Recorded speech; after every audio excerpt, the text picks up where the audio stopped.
The SK-105A2 is a rank 6 battle rating 8.3 light tank located in the French territory. Recently introduced in the last update, this vehicle sits at the end of one of the least popular lines in the French territory. So, should you grind it? As I mentioned, the 105 sits at the end of the French tank destroyer line, which itself contains many poorly performing vehicles, meaning the grind is long and hard. After being able to research the tank, you will then have to grind out 250,000 research points before unlocking the vehicle for a cost of 690,000 silver lions. To crew this tank in your lineup, it will cost another 200,000 silver lions, and to purchase the expert and ace qualifications for the tank, it will cost you 690,000 silver lions and 2,100 golden eagles respectively. The tank also has a rather average repair cost of 8,347 silver lions. While by no means stupidly high, it is still quite a good chunk of SL. Going on to the rewards, and in realistic battles with a premium account, this Frenchman has an RP modifier of 452% and a silver lion modifier of 255%. In terms of customization, there are several camouflages available to purchase for Golden Eagles, but sadly no Gaijin Marketplace skins. In terms of lineups, the SK has a rather limited selection of French colleagues, at least tanks that are effective. Most other nations are using fully stabilised turrets, whereas French tanks at a similar battle rating are still using basic fire control systems.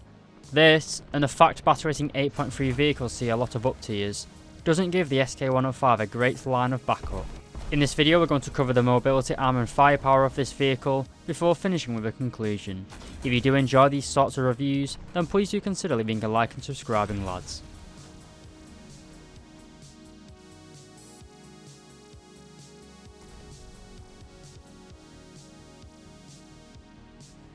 Starting as always with the engine and mobility, and the 105 is powered by an engine producing 320 reverse powers. Combined with the vehicle's weight of 18 tons, it gives the tank a respectable power to weight ratio of 17.8 horsepower per ton.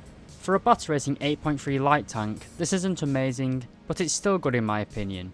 The tank itself seems a bit sluggish at slow speed however, but its acceleration to top speed is pretty quick. Speaking of which, the SK can achieve a very good 59 km per hour going forwards, as well as a pretty disappointing 9 km per hour in reverse. This gives the SK-105 pretty good performance in terms of offense, as it can rush early game strong points with little resistance from enemy medium and heavy tanks, but it will struggle to compete with contemporary faster light tanks.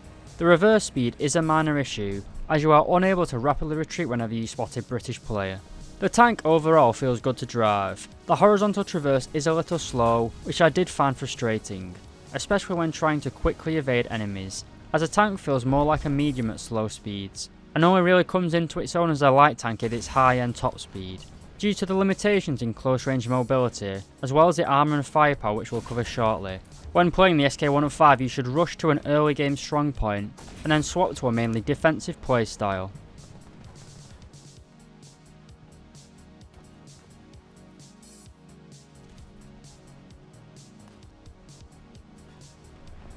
Moving on to the armour and survivability, and the 105 has a crew of 3 Frenchmen, giving it pretty poor survivability.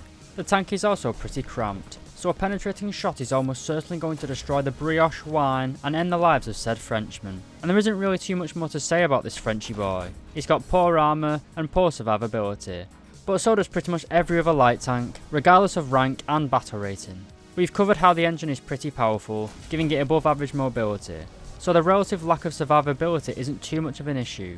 However, the gun of this vehicle is a big mixed bag.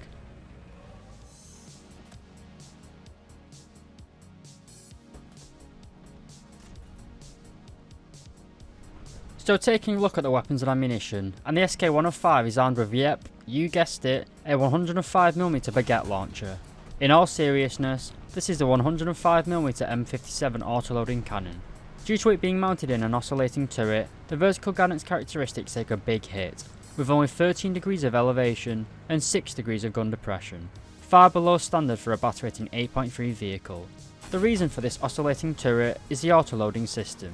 This is a positive and a negative. The positive is the fact that it gives the tank a whopping 4-second reload time, by far the best in class for this tier. The downside is that this type of turret is unable to house a gun stabilizer, meaning most other battle rating 8.3 vehicles would be far better at brawling, as well as snapshotting.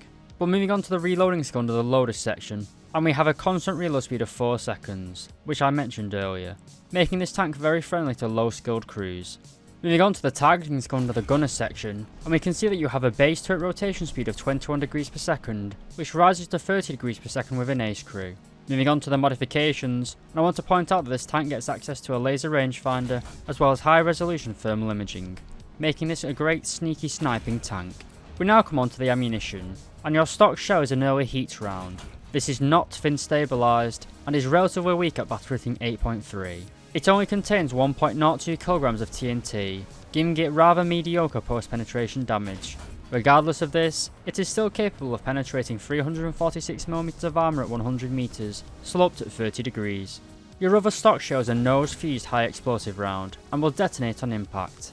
It contains 2 kilograms of TNT, giving it a somewhat underwhelming 25mm of explosive penetration. You also have a smoke round. These shells produce a smoke screen with a radius of 20 meters and a hold time of 25 seconds. And finally, you have an APF-SDS round, or armor-piercing fin-stabilized discarding sabot. Unlike your other ammunition, this can be defined as being high velocity, giving it great long-range performance. It gives you 290mm of penetration at 100 meters against armor angled at 30 degrees, giving it arguably better performance than the DM23 round, possibly the best early APF-SDS round in the game. The high penetration, damage and top speed make this round lethal at all ranges and against all opponents. Apart from the main gun, you also have a coaxially mounted rifle caliber machine gun, which is rather limited in its usefulness, as it isn't a large enough caliber to be used against other vehicles and can't elevate enough to be used against aircraft. Overall, the firepower is a little bit of a mixed bag. The gun is incredibly lethal, and then the thermal optics and reload speed really allow you to be a menace on the battlefield. But the lack of a stabilizer will get you killed pretty frequently, as you just can't react fast enough to compete with stabilized opponents.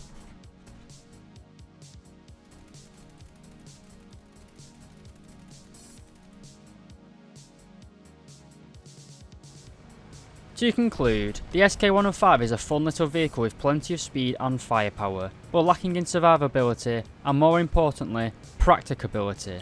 While the lack of survivability is fine, due to it being a light tank and all, it's a lack of a stabilizer that will turn most people away from this tank. Above the battle rating of 7.7, War Thunder essentially becomes a sort of twitch shooter, where the first person to accurately fire is usually the victor. With the A2, quick, accurate fire isn't really possible, at least when compared to a fully stabilised equivalent vehicle. The tank is by no means bad though, and I did have a lot of fun playing this vehicle. It does feel more rewarding getting kills in this thing, and in the occasional down tier, you can bully with both your powerful sabot round and the high resolution thermal imaging. The problem is simply the grind. In order to get to this vehicle, you have to play some pretty awful French tanks. After the battle rating of 7.3, the French tech tree kind of feels painful to play, and doesn't really regain the fun factor until the clerks. While that general feeling still remains, the SK-105A2 is a brief respite to the suffering in the French grind. I had a lot of fun playing this tank, but I can't really recommend the average player grind it. Alright lads, thank you very much for watching this video. What do you guys think about this vehicle? If you have any questions or suggestions to improve the channel, then please feel free to leave a comment below. I now have community memberships enabled for the channel. If you'd like access to behind the scenes footage, as well as access to content a few hours early, then please do consider becoming a member. I'd also like to mention that I now have a Twitch account, where I stream pretty frequently. So if you'd like to follow me there, my Twitch handle is SAKO Sniper, the same as this YouTube channel. But if you do enjoy these sorts of reviews, then please do consider leaving a like and subscribing. But more importantly lads, I hope you have a great day, and thank you very much for watching.